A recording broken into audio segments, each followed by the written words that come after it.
Well, let's go live to Canberra now. Joining us is the Defence Minister Richard Marles. Minister, good to see you. Thanks for your time as always. So Simon Birmingham, just on the program a short time ago, gave you a shot. He said your offer yesterday was too slow, too little, sending old equipment, and it was a token aid contribution. Pretty damning. Your response to that?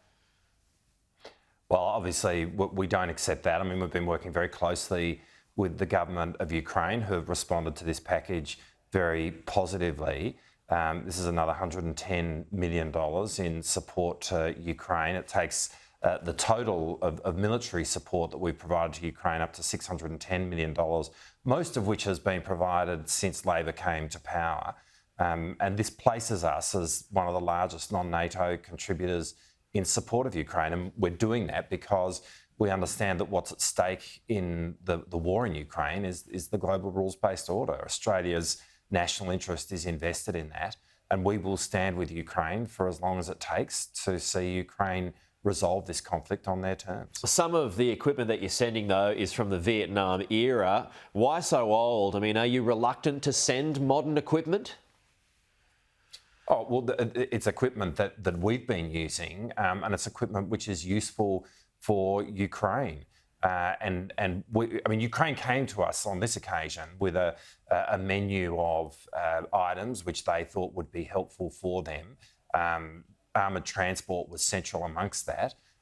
We've been working through that, working at what we can do and looking at ways in which we can make a difference to them on the battlefield. And that's what's led to the package that we've ultimately provided. And there are already the 113s that are in Ukraine. They're providing significant service to Ukraine's effort. This will assist in that. I mean, presumably, we even though we might not need it in the short term, I mean, you want to keep your best stuff, your most modern stuff here, would you not?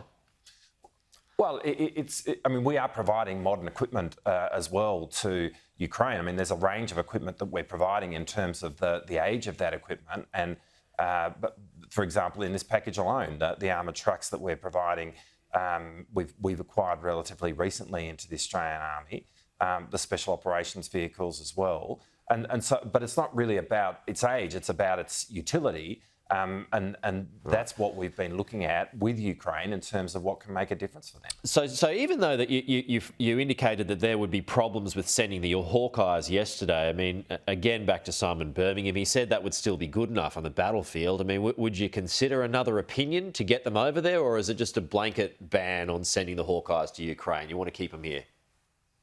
Well, look, I mean, with the greatest of respect to Simon and his abilities in defence strategy, the issues with Hawkeyes really are such that the difference that they would make on the battlefield, we felt, and talking with Ukraine through the issues with Hawkeyes, would not make the difference that they would want. We want to make sure that what we're doing for Ukraine supports Ukraine and that the equipment that we can give can make a difference in the context in which that war is being fought. And all of this we've talked through with Ukraine, including the situation in relation to Hawkeyes. Were they disappointed not to get them?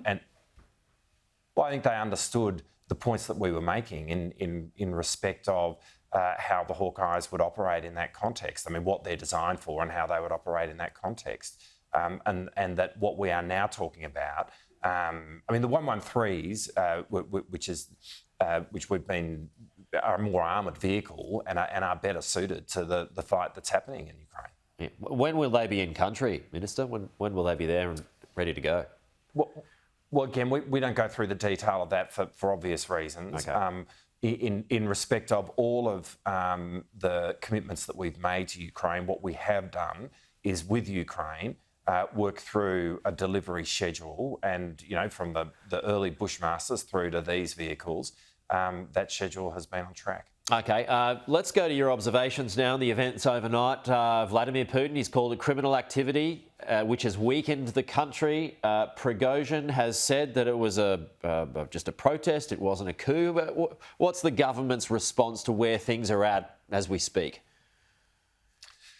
Well, I mean, these are difficult things to assess, but I think at the end of the day, this is a crack in the Russian edifice, and that's obvious.